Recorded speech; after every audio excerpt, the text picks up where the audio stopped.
Welcome back, everyone, to the Complete Pineleaf. Last time we learned that Wistmead, or the Eerie Acres, could possibly be cursed. What will we do about it? What do you say about that, Bingo? We have to get to the bottom of this business, Pineleaf, and find a way to combat the curse before it becomes too late. What we need is a clue, or better yet, more than one. Got it! You said that the writing on the sign you found has been crossed out with red paint, and someone had written Erie Acres? What words did the mysterious vandal seek to replace? Clearly's Acres, you said. Well, that is one place to start. We need to find out anything we can about a hobbit named Cleary, and perhaps we can learn what happened to his homestead for it to be known as the Eerie Acres. It may be long shot, but there might be some record of Cleary's Acres in the town hall in Mickledelping. Consult with Mayor Whitfoot, and you might learn something useful. I will stay here and keep an eye out for anything suspicious. Good luck to us both, Pineleaf. All right. I'll head over to the town hall then. Hello there, sir. A lovely day, isn't it? Yes, hello. How are you enjoying the Harvest Festival this year? Have you found the time to head over to Wistmead for the new activities there? I understand that Wallery Goldworthy has outdone himself and that there are many fun games to play and delicious treats to enjoy. I was about to make my own way there to sample some of the offerings myself, but I will, of course, take the time to help you with whatever you need, so long as you make it quick, Pineleaf. Hobbit named Cleary? Is that used as a first name or as a surname? Well, I can't say that it makes much of a difference because neither case rings a bell. I have no memory of either. When did you say this clearly lived in the Shire? Oh, you didn't. If he is an old resident, it could be that his belongings have ended up in the Madam House. You could check with Bombard and to see if there's anything belonging to Cleary. Hmm. I have given more than enough thought on this matter, and it seems well settled to me. Sorry I could not be of more help, but I need to get going if I'm to sample some of the food platters at the Westmead. Good day. Useless. Hello there. I'm trying to see if you may have anything that belonged to a hobbit with the name of Cleary. A lovely day, isn't it? Cleary, eh? I don't think I know of any hobbits by that name in the Shire, although it does sound familiar for some reason. It strikes me as being the name from many years ago, perhaps when it becomes I became keeper of the Madam House as a young hobbit. But that is so long ago, and if I then saw Madams labeled with the name clearly, they certainly would have been long since distributed or buried beneath other more recent items. Cleary, Cleary, Cleary. No, I can't say that I know of anyone with that name. Perhaps you could check with the postmaster. His occupation requires him to have a thorough knowledge of hobbit names and addresses, and if anyone knows of a Cleary in the Shire, he must be the hobbit who will do so. Postmaster Proudfoot can usually be found outside the quick post right near the town hall. All right, back to the town hall. Hello there, sir. I was wondering if you have ever heard of a hobbit by the name of Cleary. Well, the gall of some folk. You're looking for a Cleary. Dare I hope that you seek word of a house in Cleary? This is an unexpected joy, Pineleaf. At last! I thought this day would never come, and I would go to my grave with this task unfulfilled. One more disappointer and a long line of shamed postmasters. But it is not to be. The mail shall at last be delivered. At long last? When I first came to work at delivering the mail, when I was just a young hobbit, old Ned Harfoot, the postmaster, showed me the ropes. He took me to a few weeks to learn the ins and outs of the quick post, and I never forgot his lessons. One day he took me down to the basement and showed me a box of old envelopes. "These letters ain't ever been delivered, Hugo," he said to me, "but my old boss told me that we weren't to throw them away. Could be one day we'll find out how to deliver them.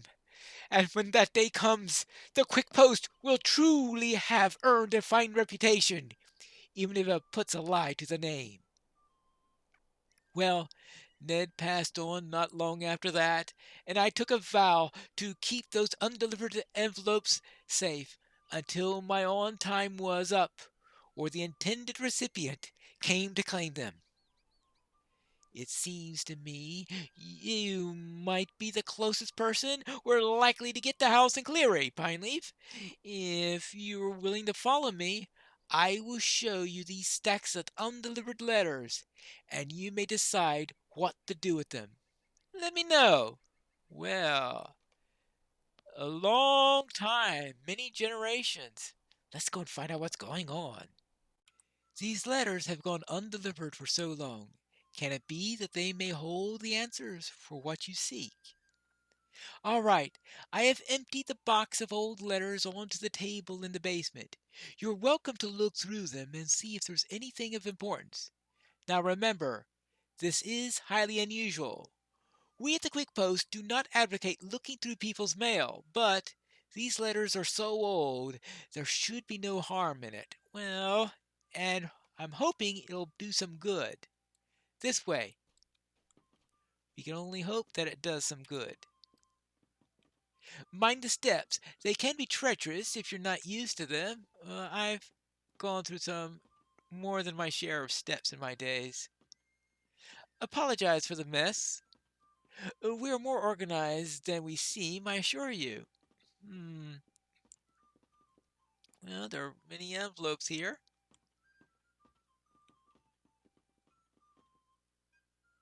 All right, the letters are here for you. I will return in a few minutes. Hmm. Let's see if I could read one of them. A forgotten letter.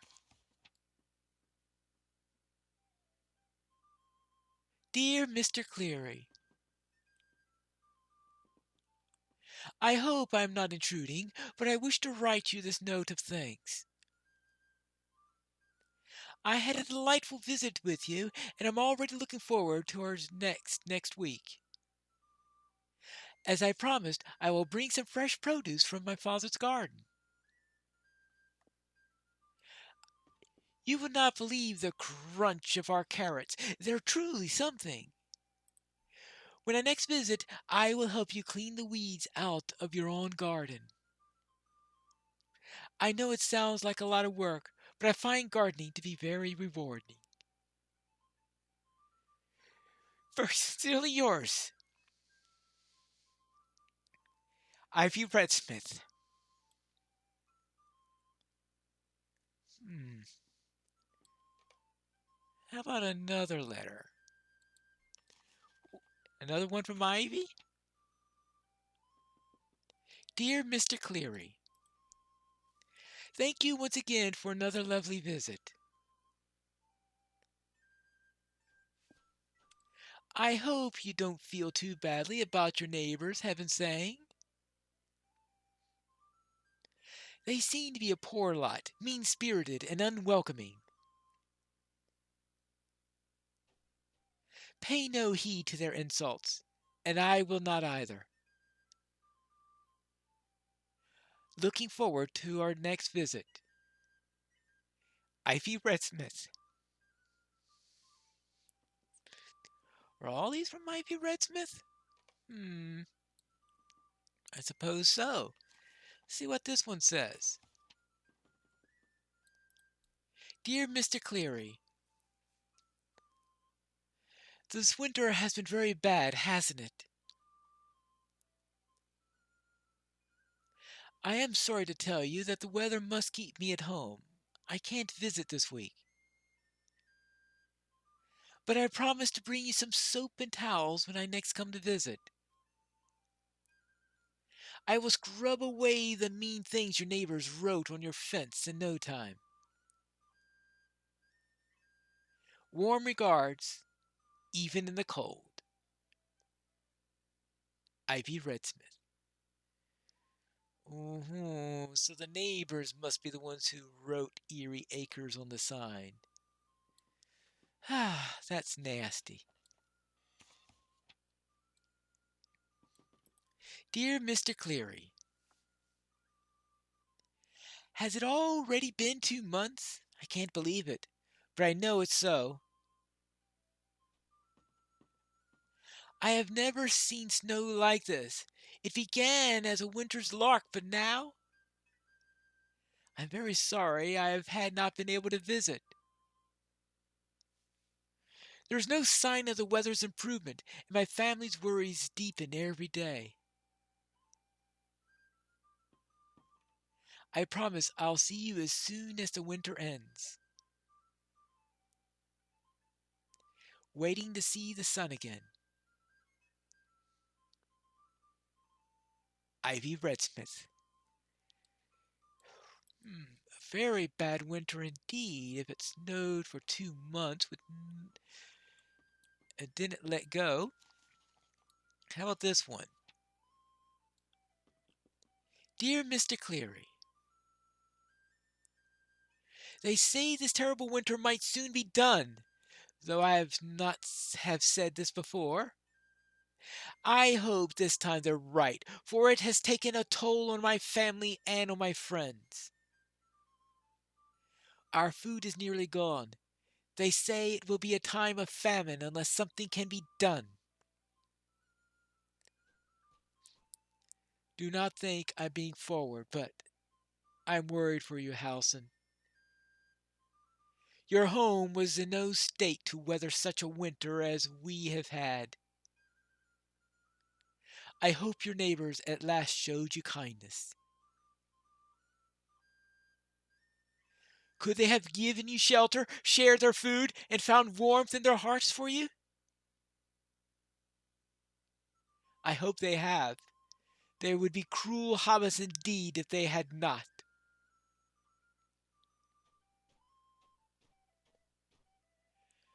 Are my letters even being delivered? I've heard no word from you for more than a year. You could not possibly have stayed in your home this whole time. Could you?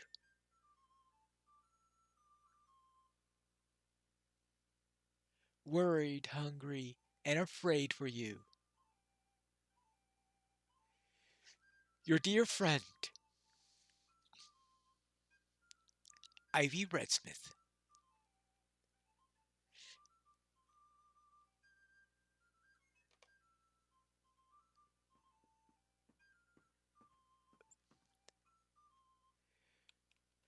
A year, Winter? That is terrible. What did you find out from the letters, Pineleaf? Did you learn anything of use? These letters are indeed very old. It seems to me that Ivy and Halson lived during the time of the long winter, which gripped the Shire for more than 250 years ago. That winter was the longest ever recorded, and it was followed by the days of dearth, a period of famine and unhappiness, the like of which was never seen again. Well, thankfully. It is said that many hobbits died during the winter and the food shortages that followed. I hope that fate did not fall to Ivy or Halson, but if there are no further letters, it seems likely that they came to a sad end. I wonder why these letters were never delivered. The hobbits of the Quick Post must have had their hands full just trying to survive the long winter. But still, I would have expected them to make an effort, or at least before it became clear that the winter was worse than usual. Yes, and the first few were certainly not the case. It does strike me that somewhat odd that the letters that predate the snows were not delivered. Yes, I thought that was odd myself. Most odd. That was quite an interesting tale. It's been a foul day, it has. It is highly unusual for letters such as those to have not been delivered, Pineleaf. We run a respectable post here, and I would have said we always have done so. But those undelivered letters seem to cast some doubt upon that, to my shame and that of my predecessors. Why would those letters not be delivered?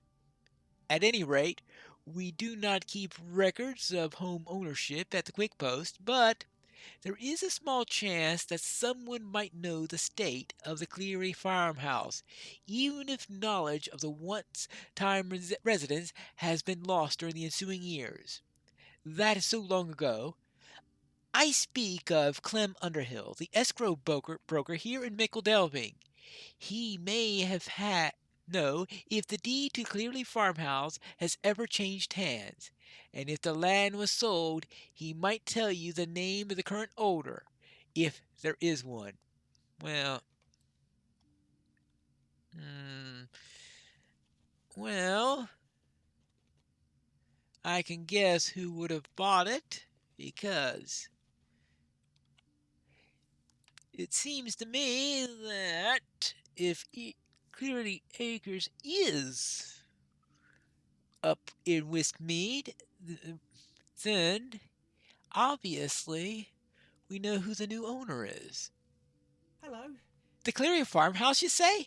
Oh, that goes back quite a long way, almost 300 years, if I remember right. The records from those days are rather incomplete, but there is a deed for a parcel of land in that name. It is a wooded lot, yes?